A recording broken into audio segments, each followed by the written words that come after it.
Agora o diagnóstico ficou fácil. A gente já pensou na doença. Mas e agora? O que fazer? Qual é o tratamento? O tratamento depende da gravidade, depende do grau da doença. Por isso que aqui existe uma classificação muito útil na prática. Classificação sempre é útil para mudar a conduta, senão não serve para nada. Aqui adora cair em prova a classificação de Hinchey. Já ouviu falar da classificação de Hinchey? A gente vai avaliar essa classificação através da tomografia. A tomografia que a gente usou para o diagnóstico, também vou avaliar a gravidade. Eu vou pensar pelo menos em 4 graus, Hinchey 1, 2, 3 e 4, sendo que o Hinchey 1 é o mais leve e o Hinchey 4 é o mais grave. Vamos pensar aqui comigo. A partir do momento que eu tenho a obstrução da luz desse divertículo por um pedacinho de fezes, a mucosa do divertículo começa a secretar muco e ele não tem para onde drenar. Então o divertículo vai ficando cada vez mais edemaciado, ele vai ficando cada vez mais engurgitado, até que começam a ocorrer pequenas microperfurações. Esse é o momento do chamado Hinchey 1. O Hinchey 1 é quando eu tenho aquela dor localizada na fossa ilíaca esquerda e que a imagem me mostra a presença de divertículos com processo inflamatório ao redor. A gente pode ver o chamado borramento da gordura mesentérica. A gordura mesentérica, que costuma ser cinza, ela começa a ficar mais esbranquiçada. Eu posso ter ali pequenos microabscessos menores do que 3 centímetros. Nesse caso, é muito importante a gente saber que o tratamento é clínico, ele não é cirúrgico. Lembra, esse paciente está bem, ele está com uma dor localizada na fossa ilíaca esquerda, somente com os microabscessos. Então aqui eu vou tratar somente com antibiótico. Então o tratamento, principalmente para Gram negativo, é anaeróbio. Aqui o metronidazol é fundamental, normalmente associado com ciprofloxacino. Se o paciente estiver bem, com o estado geral bom, ele pode tratar até em casa por via oral. Agora, se ele estiver mais taquicárdico, se ele estiver muito febril, com o estado geral mais comprometido, é melhor internar e fazer antibiótico venoso, hidratar bem o doente. É importante também nessa fase a gente ter uma dieta bem leve. Logo depois que esse paciente se recuperar, ele vai voltar à dieta normal. Então, o Hinchey 1, o tratamento é clínico com antibiótico, podendo ser domiciliar ou hospitalar. Agora, o que pode acontecer se essa situação piorar? Se a situação piorar, esses microabscessos vão se unindo e vão formando um grande abscesso.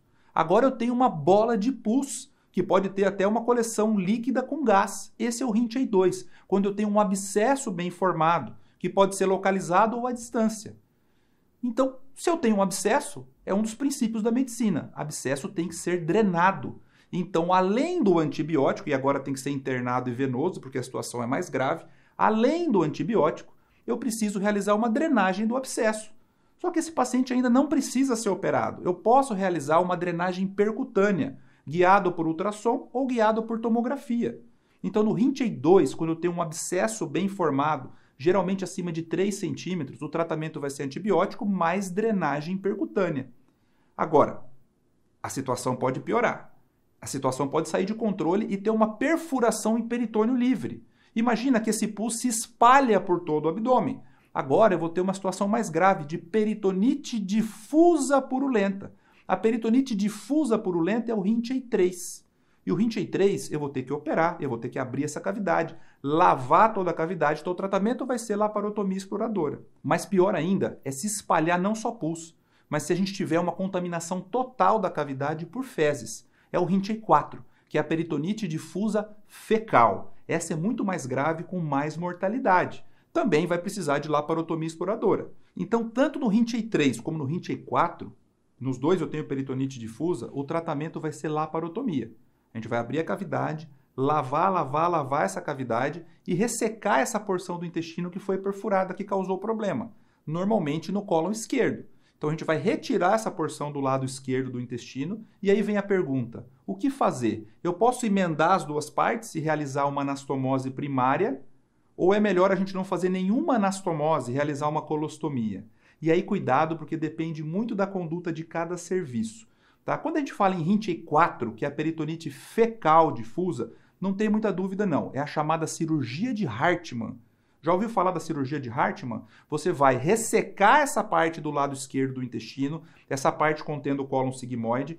A parte do reto lá embaixo a gente vai fechar. Então você vai suturar e sepultar esse coto retal, não vai fazer nenhuma anastomose. E a parte de cima do intestino a gente vai exteriorizar para fora para a pele. Vai realizar uma colostomia terminal. ela é considerada uma cirurgia muito segura. Por quê? Porque eu lavei toda a cavidade e não fiz nenhuma anastomose, então não vai ter como ter fístula.